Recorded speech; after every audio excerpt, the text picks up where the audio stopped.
StrayAllDay.com. You are now tuned in to the show where you learn the discipline to show up day after day to do the work, the confidence to put yourself out there boldly and authentically, and the mental toughness to continue showing up, doing the work, putting yourself out there even when the success you've expected to achieve is yet to be achieved. And on top of all this, you get a huge dose of personal initiative. What is that? That is the go-getter energy that moves any one of us to go and make things happen instead of waiting for things to happen. And then we put all this together into a series of frameworks, approaches, insights, strategies, techniques, and mindsets, all underneath the umbrella of one unifying philosophy that is called work on your game. My name is Dre Baldwin, also known as Dre All Day, and welcome to the show.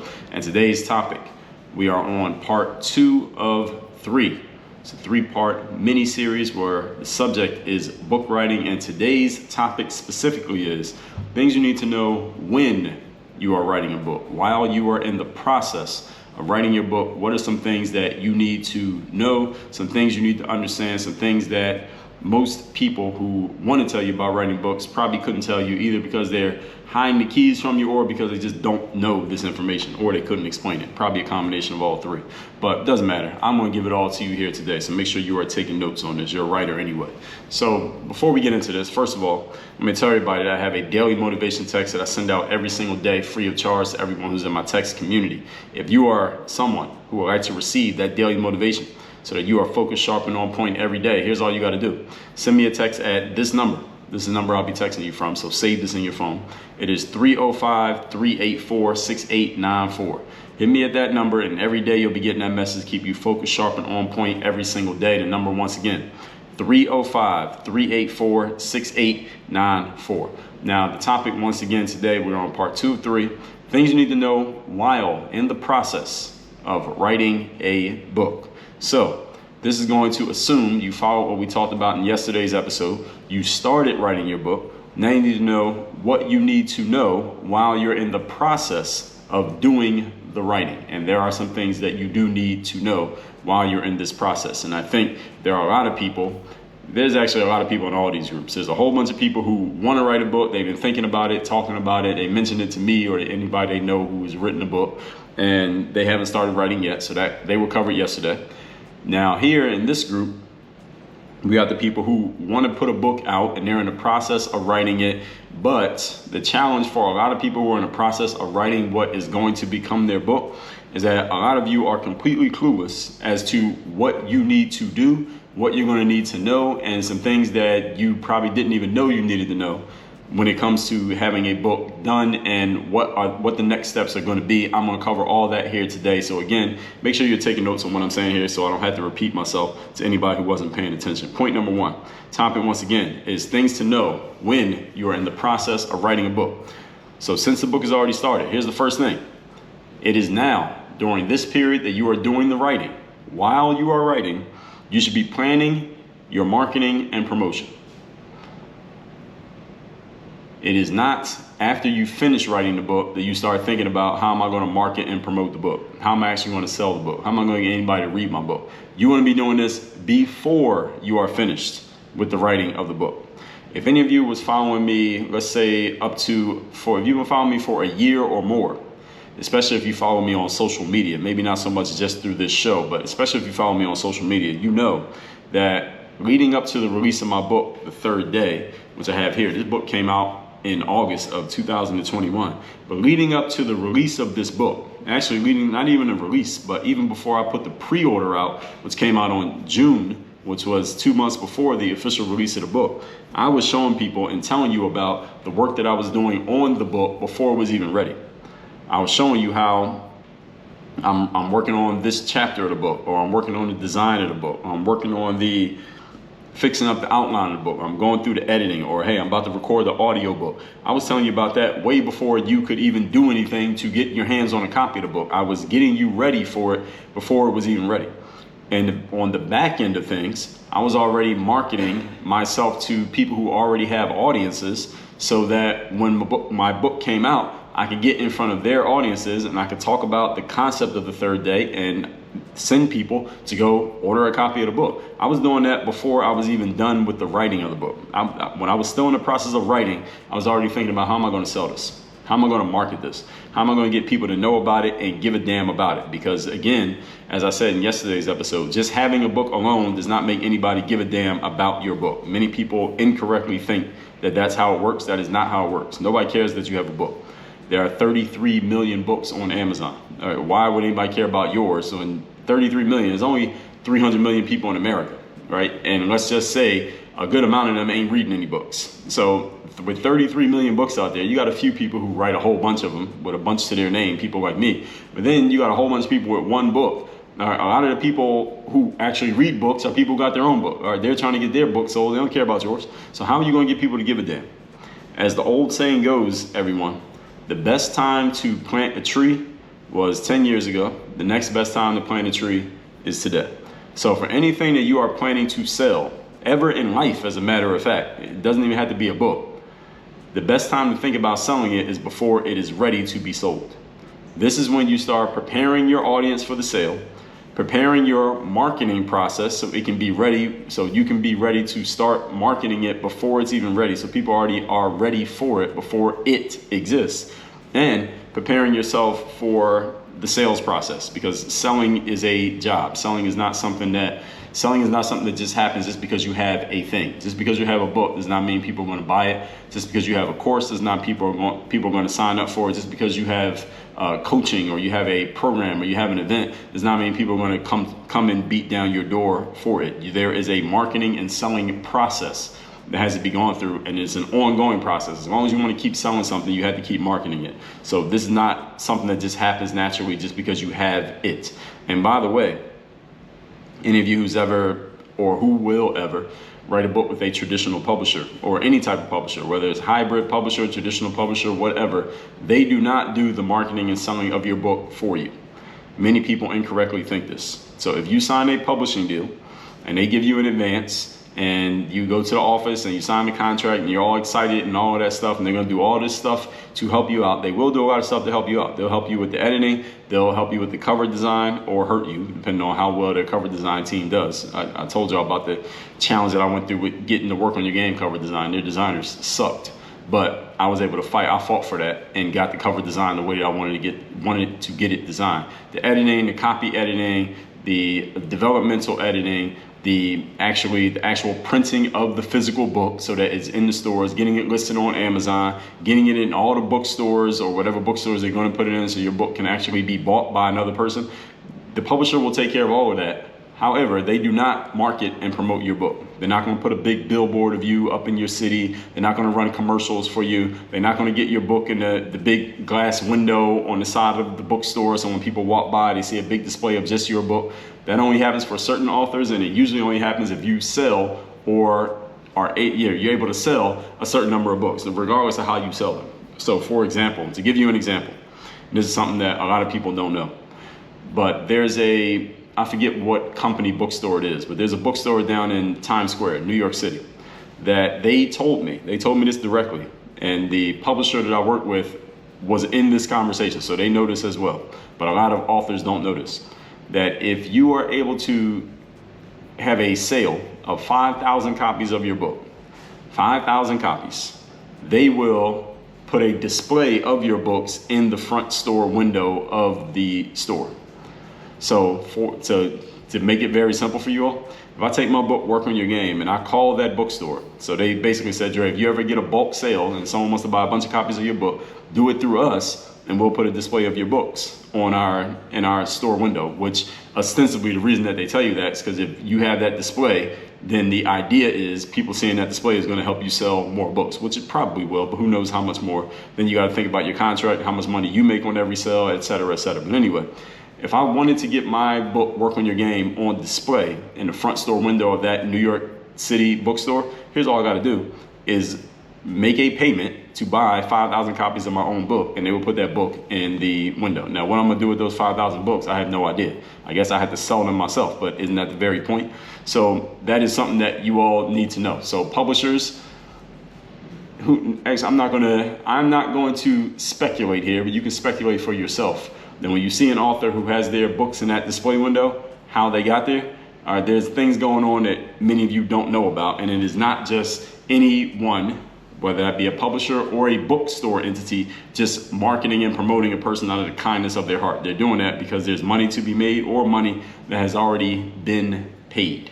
Okay, so this is the time as you're writing your book, you need to think about how you're going to sell that book, because you don't want to do all that writing and then it's crickets and nobody actually reads it after all the hard work that you did. So start at this point preparing your audience for the book, preparing your marketing process so that the book can get out. And if you don't know what your marketing process is, then you have a challenge that needs to be solved immediately. Let me tell you some episodes where I talked about marketing. 1897, I told you that marketing is a lifetime job.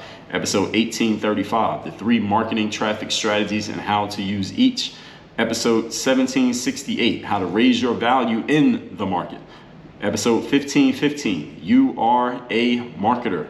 If you don't know about what to do in marketing, listen to episode 1515. That'll give you a good start. So start preparing your marketing and preparing your selling process. Understanding there's no one on the planet who is sitting around waiting for you to tell them that you have something to sell so that they can buy it. Very few people. So you have to interrupt people and get them prepared and thinking about the thing that is on the way, that thing being your book.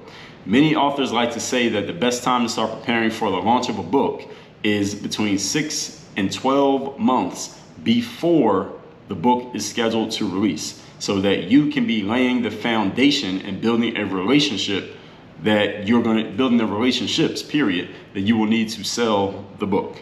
Right? That's when you need to start doing the work. So any of you who is writing a book, if you don't have an online audience, here's my question: who the hell are you going to sell a book to? See, I had an online audience before I put any of my books had ever come out. I had an audience online. So when I put the book out, the first people I'm going to is my warm audience, the people who are already listening to me, already plugged into me, already getting value from me, already on my list, already have bought something else from me in the past, already know, like, and trust me. So I tell them I have a book that I don't have to do much selling to get them to know about. I had to do some selling. I had to do a ton of selling to get them to come and get the book. You understand? Because they already know, like, and trust me, because I've already been giving them value. I'm giving them value free of charge. You need to be doing the same thing. So if you have a book coming out and you plan on putting that book out later this year, you need to start blogging, you need to start YouTubing, you need to start Instagramming, start podcasting, whatever you're going to do, giving people value so that they know that you're good. The great thing about the internet when it comes to content, there are pros and cons of the internet, but the great thing about it when it comes to content is that you can allow people to sample your work for free. It costs them nothing. It's a very low barrier to entry for them to see that you're good. And now that they know that you're good, when you offer them something to sell, something that they have to buy, they'll be willing to buy it because you've already given them so much good stuff for free. This is the law of reciprocity in motion. But you have to give them something of value so that they're willing to give you something of value, usually being in the form of money. So interrupt people, get them thinking about the thing that's on the way. That is your book. Start laying the foundation and building the relationships with your audience, let alone anyone else. Build a relationship with an audience so that when your book comes out, you can at least sell it to the people who already know, like, and trust you. But if nobody knows you, nobody likes you, and nobody trusts you, who are you going to sell your book to? Now, that is a problem. Point number 2.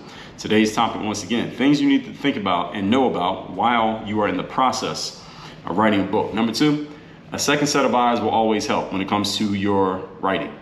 This is for the editing process. This is also not only editing where, like, you might make a typo or something like that, but somebody else can look at your book and say, well, why don't we move this section over to chapter 2 instead of putting it in chapter 5? We did a lot of that in many of my books. I've taken certain parts and instead of putting it here, let's just move it to this part right here because it better connects there and it makes more sense for this to go earlier and this part to go later. Another set of eyes can help you see things that you're probably not going to be able to see yourself. So as I say all the time here, you can't see yourself in the mirror. There are certain things about your work that you will not notice simply because you're the one who created it. Not because you don't want to see it, but because you just can't, because they're your words. But another person can see them very easily. So that can be the editing process, also for the clarity of your writing, the composition, and just the overall goal of the book. Because you want to know what that goal is. I could have put this in yesterday's episode. What is the overall goal? Why are you writing this book? What do you want the reader to get out of it? Who is the reader? These are all things to think about. And when you think about the overall goal of the book, you can hand the book to someone else and say to them, hey, here's the overall goal of this book. Tell me if this book does the job. And if not, what's missing? And hopefully you have some people around you who are sharp enough and honest enough and articulate enough, they have strong enough communication skills to point out some areas for improvement for anything that you are working on right now that is maybe you thought it was done, but when they give you some feedback, maybe you'll realize that it's not that. Whatever you want your readers to get out of the book, have someone that you trust or multiple people that you trust take a look at your writing and poke holes in your work. And you had to be mentally tough enough and disciplined enough and confident enough to accept someone poking holes in your work if there are indeed holes in your work. So asking, where did I and did I not quite make sense here in this book? Where did I leave a knowledge gap? Meaning you wrote about a subject, but you didn't explain it well enough. Theoretically assuming that someone understands something that you're talking about when they might not. So where did you leave those knowledge gaps that you might need to fill things in with a little bit more information? Something you're assuming your reader knows, but they probably don't. Where you need more substance? Where is there just not enough clarity and explanation?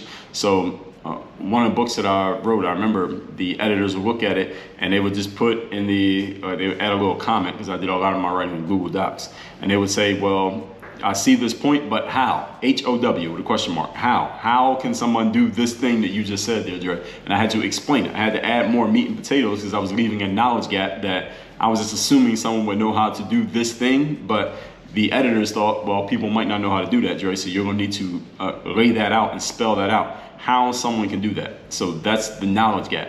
Don't assume that people know things that you know just because you know it. All right, they probably don't know it as well as you do, which is why you're the author and they're the reader. So where did you ramble and maybe go on tangents? Where did you give five paragraphs to explain something when you could have explained it all in 4 sentences?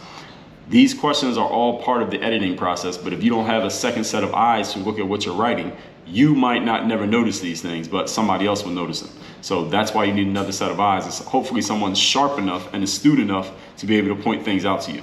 Point number 3, today's topic once again is things to know while in the process of writing a book. Number 3, nobody buys your book to hear your story. I'm letting this one sink in because this is an idea that I know many authors write a book because they believe, and I've had authors look me in the face and tell me this, they believe that their story will be informative enough to the readers that that's reason enough to write it, because someone will get value from my story because of what I've been through, what I've done, what I've seen, what I know, etc., etc. Nobody buys your book because they want to hear your story, with one exception. There is one exception to this rule, that someone buys a book to hear your story. If you're the president or the wife of the president, or you're a famous actor or athlete or musician, something like that. Those are the only people who can sell a book just on, I'm just going to tell you about my life. I'm just going to tell you everything that happened in my life and you'll read the book just because of that. All right. Unless you're a famous entertainer or a governmental political dignitary or something like that, those people can sell books on telling their life story. They don't have to have any other kind of substance. There don't have to be any takeaways from the book. All the rest of us, we got to work a little bit harder. All right, the rest of us, if you're not that famous, you got to work a little bit harder to sell your book. You are not that significant to other people. Even if you're a well-known author, even well-known authors still have to give some substance in their book to get people to want to read their book. I'm thinking of someone like Malcolm Gladwell. I like his books. I read all of his books. I liked all of them, all really good. He always comes from a different angle of thinking than most other authors on topics that we all think we know about, but he gives you a different way of looking at it. Malcolm Gladwell is not going to write a book just talking about his life. It wouldn't be interesting enough. I probably wouldn't read it. If he wrote a book that was just about his life, I'm probably not reading it. But if he writes another book taking some aspect of humanity that I think I understand, and he writes a book about it, I'll read it because I know he's going to have some angle that I never thought about that it will at least make me think if it doesn't change my way of thinking completely. At least make me think if it doesn't change my thinking. And he's a famous author. All right, this guy's a best-selling author. He's gone to the top of the charts every book he puts out, even if the book's mediocre. We already know it. But he still can't sell a book just on telling his story. So you probably can't either. We are not significant enough to other people to just sell on story alone. So the point of story, though, is not that your story doesn't matter and that you shouldn't use it at all. Because in my book, The Third Day, I use a story. If you read my book, Work on Your Game, I basically go through the entire story of my life from sports up through college, high school, pro, into the business world. I tell the story in the context of the book, but the book is not my story. I just tell the story. I use pieces of my story to frame the takeaways, to frame the substance. Okay, so this thing happened in my life, then I took this action, I got this result. Now that you know that, let me tell you how you can apply this the same way, even though you're not a basketball player, even though you're not an entrepreneur, even though you're not a podcaster. Let me tell you how you can apply these things in your life, even though your situation is completely different from mine. But now you know my situation. Now you understand how I came to know this thing. Now you understand why I talk about things the way that I talk about them. So you use your story to give people substance. So you and your story alone is not substance. Everybody heard that? If your story alone was enough substance, well, look, I could just write a whole bunch of books just telling you stories about my own life, right? I got plenty of them. I could write a book about I could write 3 or 4 books about every year for the last 20 years of my life. I have a whole bunch of books written. Probably have 100. But my story alone is not enough. I got to be able to pull the substance out of the story and then be able to translate that substance so that someone who doesn't have the exact same circumstances as me can still use the substance for their own needs. So a person like me with a good memory, plenty of stories to tell, pulling the substance out makes my book worth the price of admission to someone outside of myself. All right. Everybody needs something more than just life stories to invest their time or their money into reading something that I'm writing, and usually something that you're writing too. Now, there are many potential authors, speakers, and others out there who told me some form of having a story that they think would be valuable for other people, but I don't doubt that your story will be valuable for other people. The thing is, every human on the planet has a story. So if all you have to offer is that fact that you have a story, quote unquote, well, why would anybody want to read yours? They already got their own. And all of us think our story is so interesting. The challenge is for most of us, again, unless you're the former president or a famous actor, your story is not that interesting to get somebody to buy your book. So we all got to do that little bit of extra work that I just told you, sussing out the substance from our story that will make it useful for another person, then use the story as a tool to get people to notice the substance. You notice that wording there? Use your story as a tool to get people to notice and understand the substance. So in my book, Work on Your Game, I give you, as I told you, many examples of stories from my life and things that I went through. And I take the pieces of my journey from basketball up through pro basketball, through entrepreneurship, but the book is not a memoir. It is not my life story. I just use those pieces so that I can frame the Work on Your Game philosophy. That's the takeaway. The takeaway is the Work on Your Game philosophy. But without the narrative, you would say, well, why is this guy writing it? What is his credibility? What has he been through to be telling me these things about mental toughness and confidence and discipline? Well, the reason I'm credible and the reason I can talk about it is because I went through this, this, and this. So it's a mix of the two. Let me tell you enough of the story that you understand I know what I'm talking about. Now let me give you the substance. That's the part you're going to take with you. All right, and that is what the book is really about, the Work on Your Game philosophy. It's not really about me and my life. What you're buying is the philosophy that you're going to learn, and in the process, you get to know a little bit about me and what I went through in order to know what I know. All that said, let's recap today's topic, which is things that you need to know while you're in the process of writing a book. This is part 2 of 3 in our 3-part mini-series here. Point number 1, now is when you should be planning the marketing and promotion of your book. The best time to plant a tree 10 years ago, the next best time is today. Understand there's no one on the planet who is just sitting around waiting for you to tell them that you have something that they can buy. So you'll have to interrupt them and get them prepared and thinking about the thing that is on the way, which is your book. They are not just sitting around waiting to give you money. Point number 2, the second set of eyes always helps for someone who can look at your stuff for editing, clarity, composition, making sure that your book is actually hitting the mark when it comes to the goal you have of writing it in the first place, where you might have left the knowledge gap, where you ramble and leave tangents. These are all part of the editing process. Point number 3, nobody buys your book just because they want to hear your story unless you happen to be a very, very famous individual. If you are not super famous, like the type of person who walks in a mall and you get mobbed, if you're not that famous, then you need to utilize your story. Don't leave it alone. Utilize your story just to frame the substance being the takeaways and the things that people are actually going to get from your book. Because again, if you're not super famous, nobody's going to show up just to hear you talk about your life, because every human on this planet has a story. Everybody has a life. Everybody thinks their story is really, really interesting. But your substance is what allows the story to just be the hook to bring them into the real thing that they're coming for, which is the takeaways. So for example, I use many pieces of my own life story in my book, Work on Your Game, but I just use those to frame the pieces of the Work on Your Game philosophy, which is what that book is really about. That's really what you're taking from it. Not, wow, Dre has this amazing life story. No, what you're going to walk away with is, damn, this Work on Your Game philosophy is very useful for me, even though, unlike the author, I'm not a basketball player, I'm not an entrepreneur, but I can still get value from what this guy talked about. And I understand why he's talking about it because of the story and the things that he went through to get there. That's how you use your story.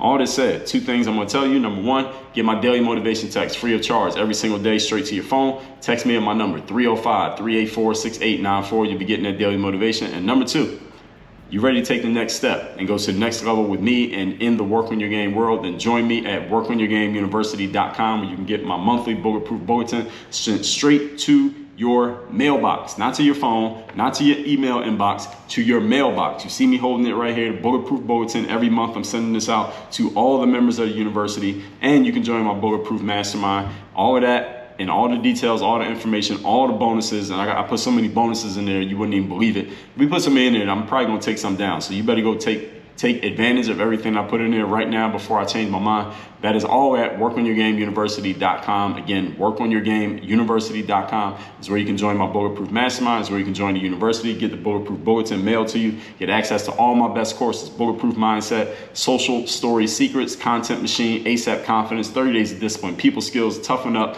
the Unapologetic. I got so many courses in there, it's unbelievable. Again, that's all at workonyourgameuniversity.com. Tomorrow we go on to part 3 of this mini series on book writing, Work on Your Game. Dre all day.